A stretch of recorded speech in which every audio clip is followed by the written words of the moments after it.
Hi friends, నేను మీ KSB. మన KSB teachings YouTube ఛానల్కి స్వాగతం. ఆంధ్రప్రదేశ్ మరియు తెలంగాణ రాష్ట్రాల్లో గతంలో జరిగిన సెట్ పరీక్షల్లో లైబ్రరీ అండ్ ఇన్ఫర్మేషన్ సైన్స్ విభాగం నుండి వచ్చిన ప్రశ్నలను మనం విశ్లేషించుకుంటున్నాం. ఇప్పటికే మనం పార్ట్ 1లో కొన్ని ప్రశ్నలు చూసాం. ఈ రోజు ఈ ఎంసీక్యూ సిరీస్ లో పార్ట్ 2లో మరికొన్ని ముఖ్యమైన ప్రశ్నలు చూద్దాం. కేవలం ప్రశ్న సమాధానం అని కాకుండా ఒక్కో ప్రశ్నను క్లియర్ గా సాల్వ్ చేసుకుంటూ అసలు ఆన్సర్ ఏంటి, అది ఎందుకు కరెక్ట్ అనే కోణంలో డెప్త్ గా నేర్చుకుందాం. దీనివల్ల మీకు సబ్జెక్ట్ మీద పూర్తి అవగాహన వస్తుంది. వీడియోలోకి వెళ్లే ముందు ఒక చిన్న రిక్వెస్ట్. మన తెలుగు రాష్ట్రాల్లోని లైబ్రరీ సైన్స్ అభ్యర్థులందరికీ ఈ సమాచారం చేరాలన్నదే నా ఉద్దేశం. కాబట్టి ఈ వీడియోని లైక్ చేయండి, మీ మిత్రులతో షేర్ చేయండి. ఇలాంటి మరిన్ని మంచి వీడియోల కోసం తప్పకుండా మా ఛానల్ని సబ్స్క్రైబ్ చేసుకోండి. ఇక ఆలస్యం చేయకుండా టాపిక్ లోకి వెళ్దామా? ఇక మొదటి ప్రశ్న చూసినట్లయితే, which creative common licence allows users to build on, adapt and share on words? అంటే క్రియేటివ్ కామన్స్ లైసెన్స్ లో ఏ రకమైన లైసెన్సు వినియోగదారులను ఆ పనిని మార్చుకోవడానికి, అభివృద్ధి చేయడానికి, అలాగే ఇతరులకు షేర్ చేయడానికి అనుమతిస్తుంది అని అడిగారు. క్రియేటివ్ కామన్ లైసెన్స్ లో మొత్తం 6 రకాలు ఉన్నాయి. ఎగ్జామినర్ మీకు మోస్ట్ ఓపెన్ లైసెన్స్ ఏదో తెలుసా అని టెస్ట్ చేస్తున్నారు.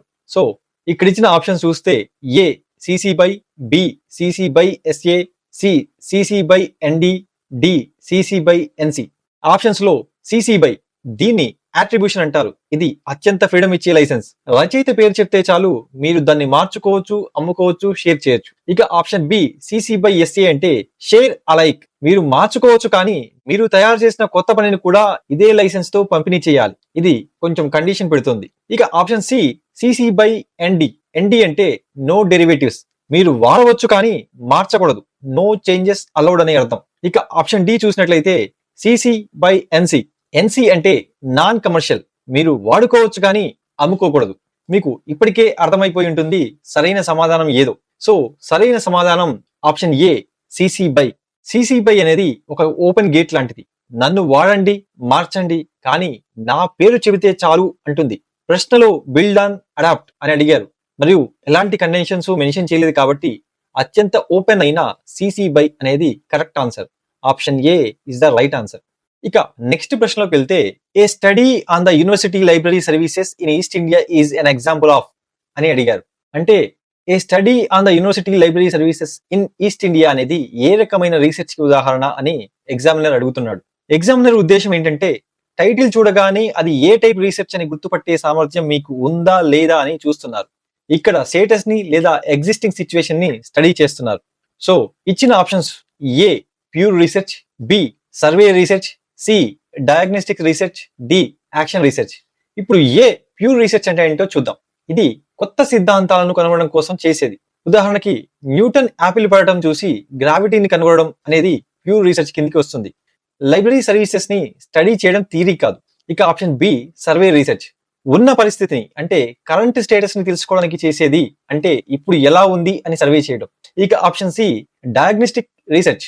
ఒక సమస్యకు కారణం అంటే ఆ సమస్యకు మూల కారణం, రూట్ కాజ్ ని వెతకడం అనేది డయాగ్నోస్టిక్ రీసెర్చ్.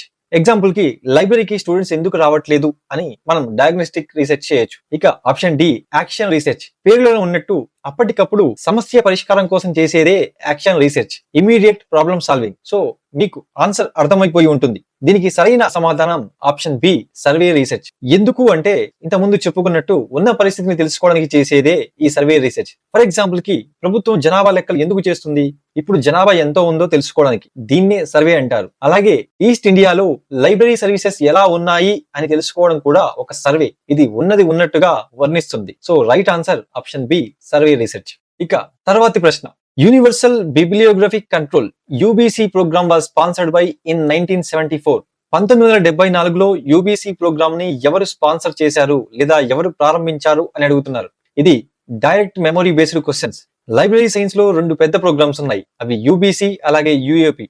ఇది ఎవరు స్టార్ట్ చేశారు అనేది స్టాండర్డ్ బిట్, మీరు గుర్తుంచుకోండి. ఇక ఆప్షన్స్ చూసినట్లయితే option A FID, B UNESCO, option C IFLA, option D LC library of Congress. Option A చూసినట్లయితే ఎఫ్ఐడి, ఇది డాక్యుమెంటేషన్ కి సంబంధించిన సంస్థ, ఇప్పుడు లేదు.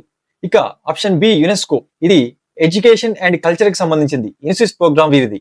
ఇక option C IFLA, international federation of library association, ప్రపంచ వ్యాప్తంగా లైబ్రరీల పెద్దన్న. యునెస్కో, ఇఫ్లా ఇవన్నీ మనం ఇంత ముందు యూట్యూబ్ క్లాస్ లో చూసాం. అవి చూసినట్లయితే మీకు ఈ ప్రశ్నకు ఆన్సర్ ఈ పాటికే అర్థమైపోయి ఉంటుంది. ఇక సరైన సమాధానం ఆప్షన్ సి, ఇఫ్లా. ఇది మెమరీ బేస్డ్ క్వశ్చన్. ఇఫ్లానే యూబీసీని స్టార్ట్ చేసింది. సింపుల్ గా గుర్తుపెట్టుకోవడానికి చెప్తాను.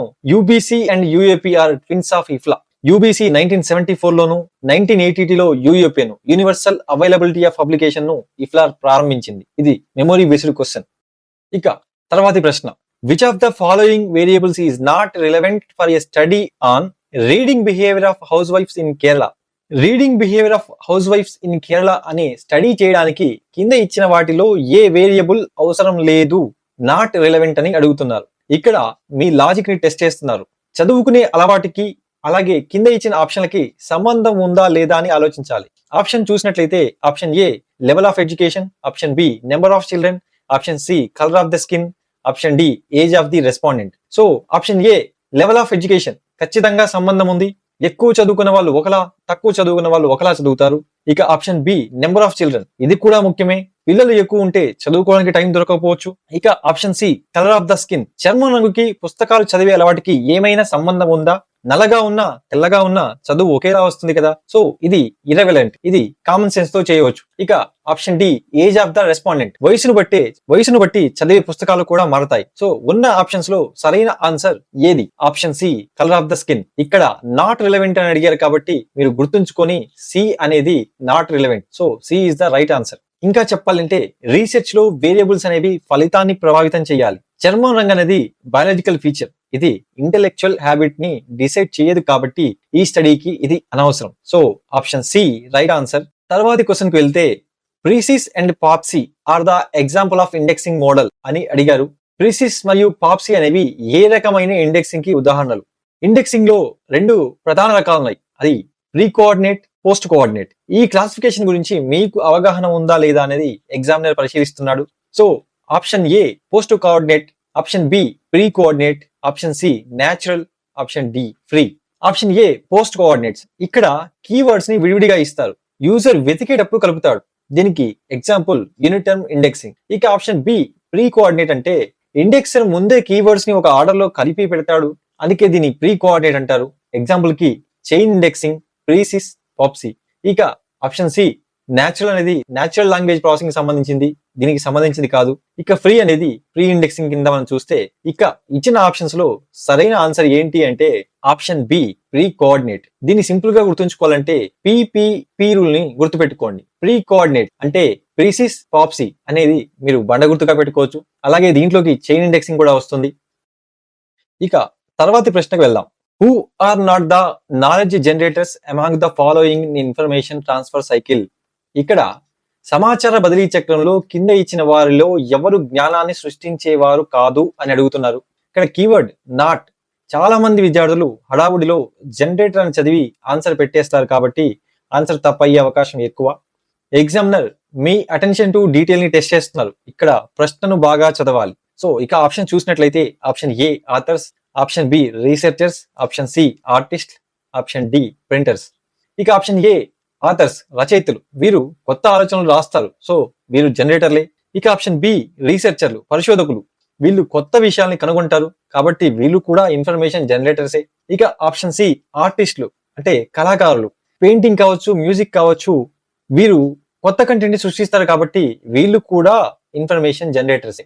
ఇక ఆప్షన్ డి ప్రింటర్స్. ప్రింటర్స్ అంటే ముద్రణ చేసేవారు, అంటే రచయితలు కానీ, రీసెర్చర్లు కానీ, ఆర్టిస్టులు కానీ ఇచ్చే మ్యాటర్ ని వీళ్ళు ప్రింట్ చేస్తారు పేపర్ మీద తప్ప, అలా కాకుండా వీళ్ళు కొత్త జ్ఞానాన్ని సృష్టించలేరు. వీరు కేవలం డిస్ట్రిబ్యూటర్స్ లేదా ఛానల్స్ మాత్రమే. కాబట్టి ఉన్న ఆప్షన్స్ లో సరైన ఆన్సర్ ఆప్షన్ డి ప్రింటర్స్. ఎందుకు అంటే ఇక్కడ నాట్ అని అడిగారు కాబట్టి, ఎవరు జనరేటర్స్ కాదు అని అడిగారు కాబట్టి option D printers is the right answer. ఇక్కడ ప్రింటర్ అనేవాడు జస్ట్ సప్లయర్ లాగా మనం గుర్తుంచుకోవచ్చు, ఎందుకంటే సప్లయర్ ఇక్కడ వంట చేయడు అనే విషయం మనకి ఈజీగా అర్థమైపోతుంది. ఇక నెక్స్ట్ ప్రశ్న చూస్తే, the research that would form one meaningful paper into several different papers is called అని అడిగారు. ఒకటే మంచి రీసెర్చ్ పేపర్ రాయగలిగే మ్యాటర్ ని ముక్కలుగా చేసి ఎక్కువ పేపర్లుగా పబ్లిష్ చేయడాన్ని ఏమంటారు? ఇది అకాడమిక్ మిస్కండక్ట్ లో చాలా ముఖ్యమైన కాన్సెప్ట్. దీన్ని లీస్ట్ పబ్లిషబుల్ యూనిట్ అని కూడా అంటారు. ఇక్కడ ఇచ్చిన ఆప్షన్ చూస్తే option A duplicate publication, option B salami slicing, option C fabrication, option D falsification. Duplicate publication అంటే ఒకే పేపర్ ని 2 సార్లు పబ్లిష్ చేయడం. సలామీ స్లైసింగ్ అంటే మాంసాన్ని సన్నటి ముక్కలుగా కోసినట్టు ఒకే రీసెర్చ్ ని ముక్కలు చేసి పబ్లిష్ చేయడం. ఫ్యాబ్రికేషన్ అంటే లేని డేటాని సృష్టించడం.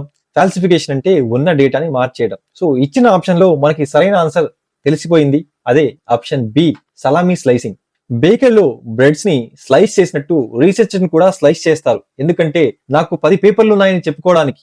దీన్నే సలామీ స్లైసింగ్ అంటారు. ఇది యాక్చువల్ గా అనెథికల్.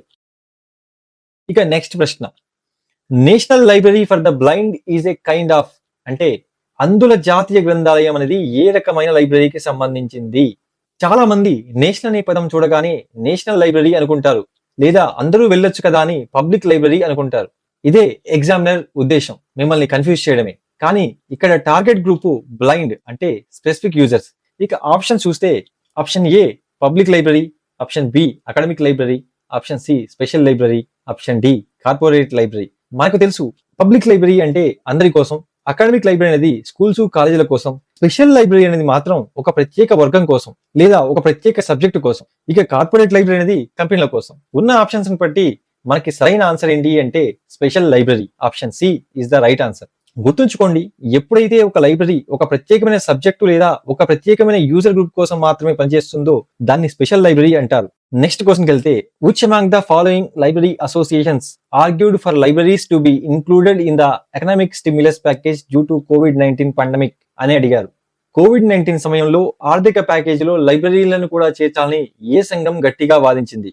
ఇది కరెంట్ ట్రెండ్ కి సంబంధించింది, అంటే COVID-19 సమయంలో కరెంట్ ట్రెండ్ కి సంబంధించిన ప్రశ్న. ఇక్కడ ఆప్షన్స్ ప్రకారం చూస్తే option A CILIP, option B IFLA, option C ALA, option D ILA. So ఇది కరెంట్ అఫైర్స్ సంబంధించిన ప్రశ్న కాబట్టి option C ALA is the right answer. అమెరికాలో లైబ్రరీల కోసం పనిచేసే అత్యున్నత సంస్థ అమెరికన్ లైబ్రరీ అసోసియేషన్ చేసిన పోరాటమే ఇది. కరోనా టైంలో అమెరికాలో లైబ్రరీలు మూతపడితే ఫండింగ్ ఆగిపోయింది. అప్పుడు అమెరికన్ లైబ్రరీ అసోసియేషన్ ప్రభుత్వం మీద ఒత్తిడి తెచ్చింది.